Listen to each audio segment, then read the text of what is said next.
Selamat datang kembali. Oke, kita langsung aja ya. Kali ini kita mau gali satu ide yang cukup menarik dari bukunya Rolf Dobelli, The Art of Thinking Clearly.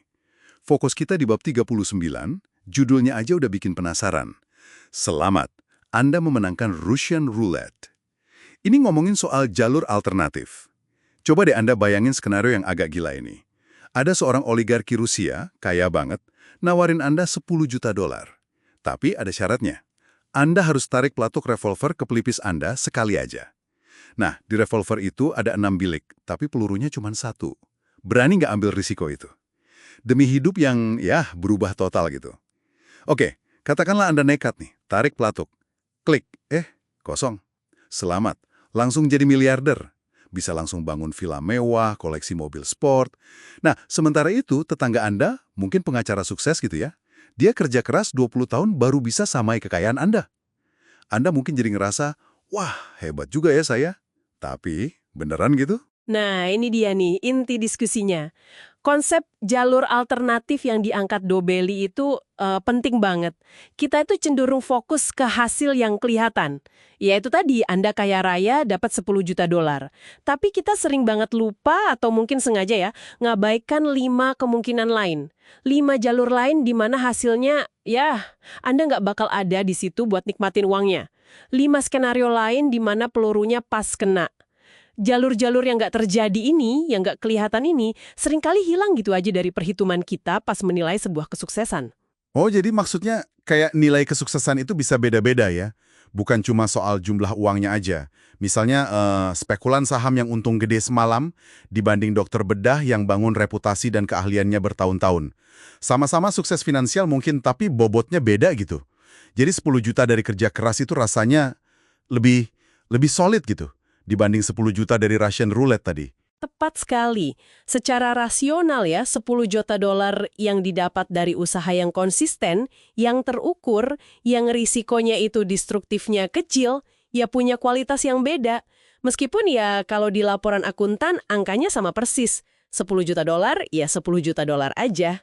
Masalah utamanya, itu jalur alternatif ini sifatnya invisible, nggak kasat mata. Kita nggak bisa lihat gimana kalau kejadiannya beda. Otak kita ini, kayak yang Dobelli jelasin, punya semacam mekanisme pertahanan diri gitu.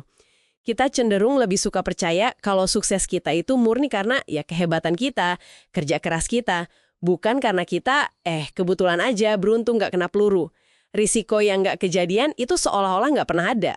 Wah, iya juga ya. Jadi kita kayak ngedit cerita hidup kita sendiri ya. Cuma ambil bagian bagusnya, terus bagian yang nyaris celakanya kita lupain. Ini jadi inget contoh lain di buku itu.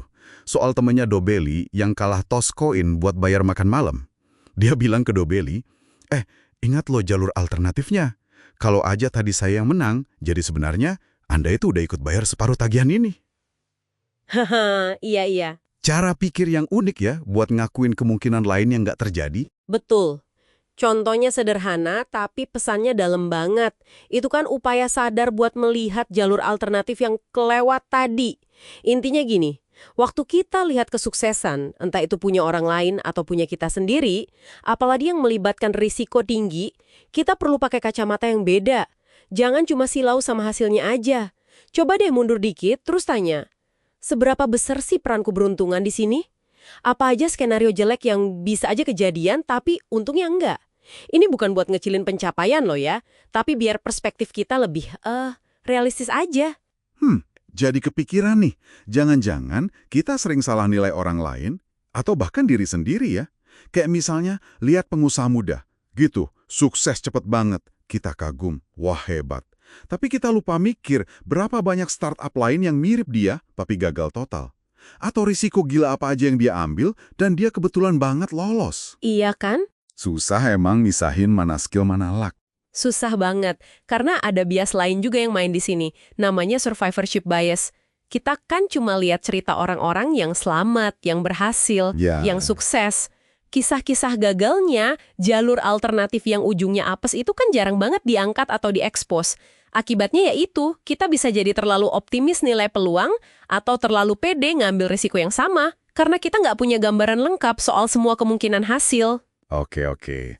Jadi kalau ditarik kesimpulannya nih, pesan utama dari bab 39 ini intinya adalah kita lebih rendah hati dan lebih kritis gitu ya dalam melihat kesuksesan. Terutama kesuksesan yang datangnya dari jalur yang, ya, berisiko tinggi. Bener banget, rendah hati buat ngakuin kalau keberuntungan itu ada perannya, dan kritis buat analisis prosesnya, jangan cuma hasilnya.